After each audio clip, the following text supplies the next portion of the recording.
नमस्कार, मैं हूं संजय शर्मा। आप देख रहे हैं 4 PM न्यूज़ नेटवर्क। आजकल थोड़े साहेब के दिन अच्छे नहीं चल रहे हैं, परेशानी चल रही है। हालात कभी-कभी ग्रह खराब होते हैं तो माहौल ऐसे ही बन जाता है। अमेरिका के अरबपति आदमी ने बहुत गंभीर आरोप लगा दिए सरकार पर, प्रधानमंत्री नरेंद्र मोदी पर। हल्का-फुल्का आदमी नहीं है, दुनिया का 29वें नंबर का सबसे ज़्यादा पैसे वाला है। इंग्लैंड के बैंक को तबाह कर चुका है। उसने प्रधानमंत्री पर गंभीर आरोप लगाए हैं और बड़ी समस्या यह है कि प्रधानमंत्री का इतना तीखा जवाब देने के लिए राजनाथ सिंह, गडकरी, ये कोई नेता नहीं है। स्मृति ईरानी ने कमान संभाली, प्रेस कॉन्फ्रेंस करी। उधर सुप्रीम कोर्ट में अडानी वाले मामले पर जो नाम भेजे थे, मना कर दिया सुप्रीम कोर्ट ने कि हम फाइनल करेंगे, नाम हम तय करेंगे। इस बीच में मेरे पास दिल्ली से एक फोन आया, एक सीनियर जर्नलिस्ट का आया। बोला इस बार गडकरी को टिकट नहीं मिलेगा। और वो बहुत सीजन टाइप के जर्नलिस्ट हैं, बड़े पत्रकार हैं, आरएसएस में और बीजेपी में बड़ी अंदर तक पैठ रखते हैं, तो उनकी बात को मैं बहुत गंभीरता से लेता हूँ, क्योंकि 4-5 बार उन्होंने पहले बहुत बड़ी बड़ी खबरें मुझे दी हैं, वो सब सच साबित हुई। तो क्या सच में इस बार गडकरी जी को टिकट नहीं मिलेगा? क्या होगी गडकरी की राजनीति? क्या करेंगे गडकरी? मैं इस विषय पे भारतीय जनता पार्टी की राजनीति पर आज आपको डिटेल में बताने वाला हूँ। ध्यान से सुनिएगा, पूरा वीडियो सुनिएगा। दरअसल बॉस आजकल बहुत परेशानी में है।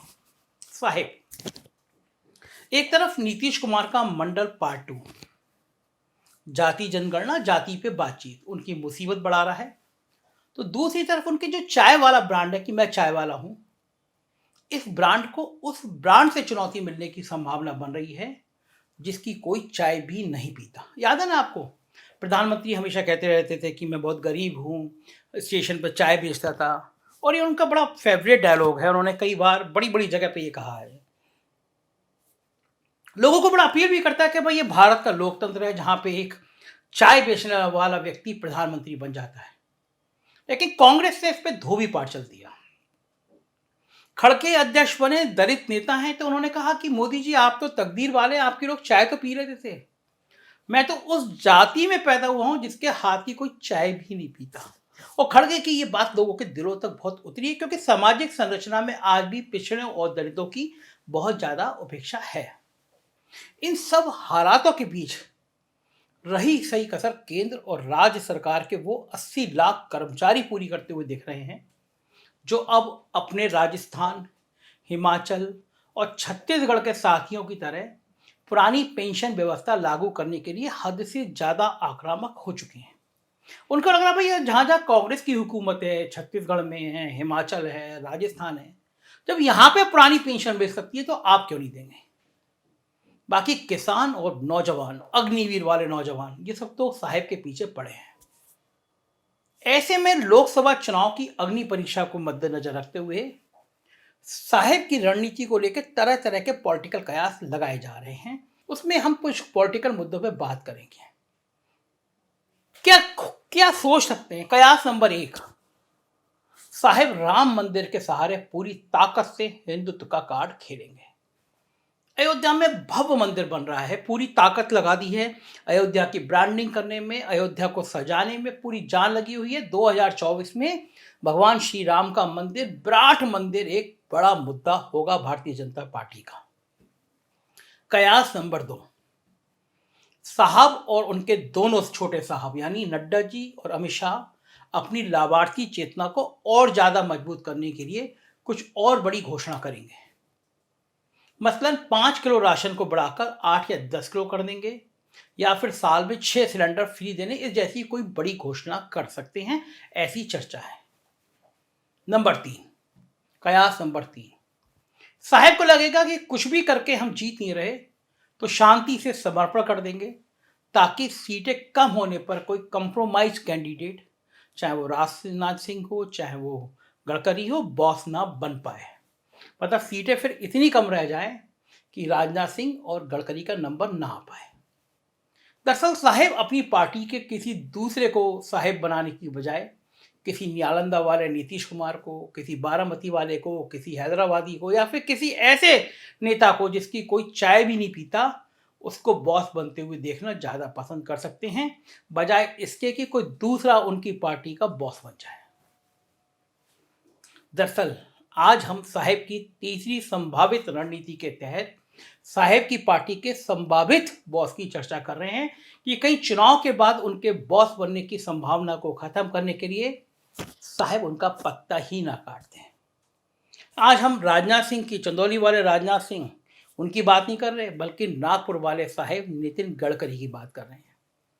चंदौली वाले राजनाथ सिंह की कहानी हम किसी और दिन आपको सुनाएंगे। तो आज बात करेंगे नितिन जयराम गडकरी की। गडकरी साहब यानी बॉस के सबसे काबिल वजीर। हर आदमी तारीफ करता है कि मोदी मंत्रिमंडल का सबसे काबिल वजीर, सड़क बनाने में माहिर। और उनकी यह ख्याति तब से है जब वो महाराष्ट्र में पीडब्ल्यूडी के मिनिस्टर हुआ करते थे। अब चर्चा यह है कि जिस प्रकार बंगाल, महाराष्ट्र, बिहार, छत्तीसगढ़ और कर्नाटक, जहां से अकेले बीजेपी को 92 सीटें मिली थी, वहां हालात खराब हैं। वहां से अब 20-22 सीटें आने के भी लाले पड़े हैं, यानी 70 सीटें तो इन राज्यों से जा सकती हैं भारतीय जनता पार्टी की।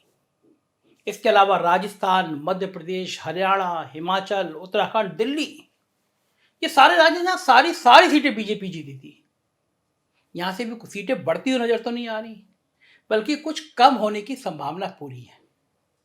यानी 200-210 सीटों के आसपास का संघर्ष सिमटना ये नजर आ रहा है।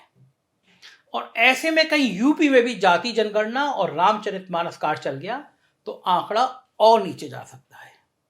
अब यहीं पर साहेब की दिक्कत शुरू होती है, क्योंकि यदि भाजपा 160 पर सिमटी, तब तो साहेब ये सोचकर खुश हो सकते हैं कि चलो अपनी पार्टी से हम नहीं तो कोई दूसरा भी नहीं।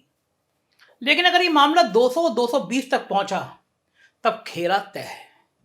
फिर राजनाथ सिंह की भी लॉटरी लग सकती है या फिर गडकरी की भी लग सकती है, क्योंकि आरएसएस ये तो कहेगा नहीं कि साहेब नहीं तो कोई भी नहीं, संघ को तो सत्ता चाहिए।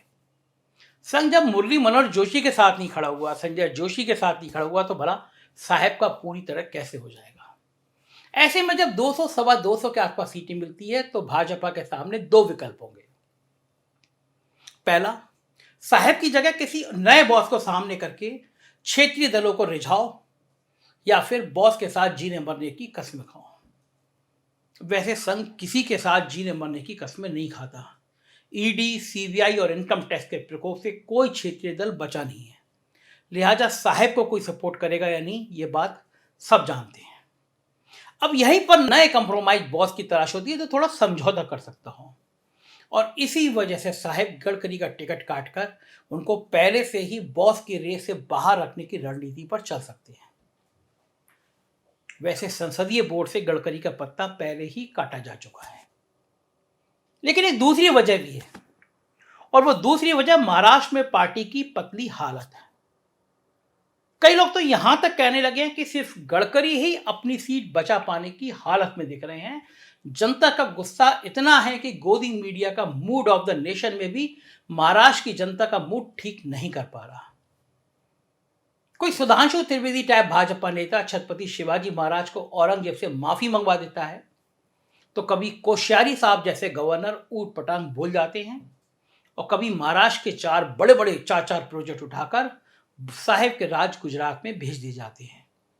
तो कभी सीएम रहे नेता को डिप्टी सीएम बनने पर मजबूर कर दिया जाता है। ऊपर से ठाकरे परिवार से दगाबाजी का मामला अलग से है। किसानों की आत्महत्या रुक नहीं रही है। कुल मिलाकर हालात यह है कि गडकरी को भी यदि टिकट ना मिले तो महाराष्ट्र में कमल खिलना मुश्किल हो जाएगा। अब ऐसे में मोहन भागवत को भी खुश रखना है, नए बॉस बनने से रोकने का मुकम्मल इंतजाम भी करना है, और साथ पे पार्टी पर कब्जा भी बनाए रखना है।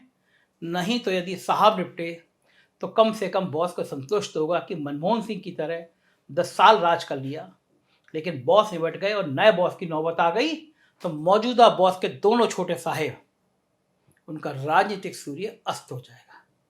लिहाजा अब इसी बीच से रास्ता निकालना है कि यदि देश की बॉसगिरी हाथ से निकले तो कम से कम पार्टी की बॉसगिरी बची रहे।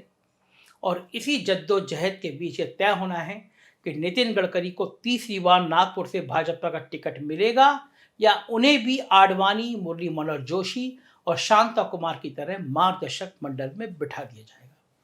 लेकिन ये सब इतना आसान भी नहीं है। नितिन गडकरी को भारतीय जनता पार्टी के 95% लोग बहुत पसंद करते हैं, उनको परफॉर्मेंस वाला मिनिस्टर मानते हैं, पार्टी के संगठन पे पकड़ मानते हैं। तो ऐसे में नितिन गडकरी की इस समय खामोशी, नितिन गडकरी की तारीफ वो लोग करने लगे हैं, दिल्ली की वो मीडिया करने लगी है जिसको आमतौर पे मोदी की विरोधी मानी जाती है। तो ऐसे में क्या नितिन गडकरी पर सबकी निगाह टिकी है? क्या नितिन गडकरी अगर सीटें कम आती हैं तो संभावित प्रधानमंत्री होंगे? ये क्षेत्रीय दल मानने लगे हैं, ये भाजपा के बाकी लोग मानने लगे हैं। इन सब पर हमारी निगाहें बनी रहेंगी। राजनीति की खबरें हैं देखना हो तो देखते रहिए 4PM, आपका अपना चैनल है। हम लोगों ने यूपी का channel 4PM UP, Bihar, Gujarat, Karnataka शुरू कर दिया है। इन राज्यों की खबरें देखना हो तो उनको सब्सक्राइब करिएगा। प्यार बनाए रखिएगा। शुक्रिया, थैंक यू।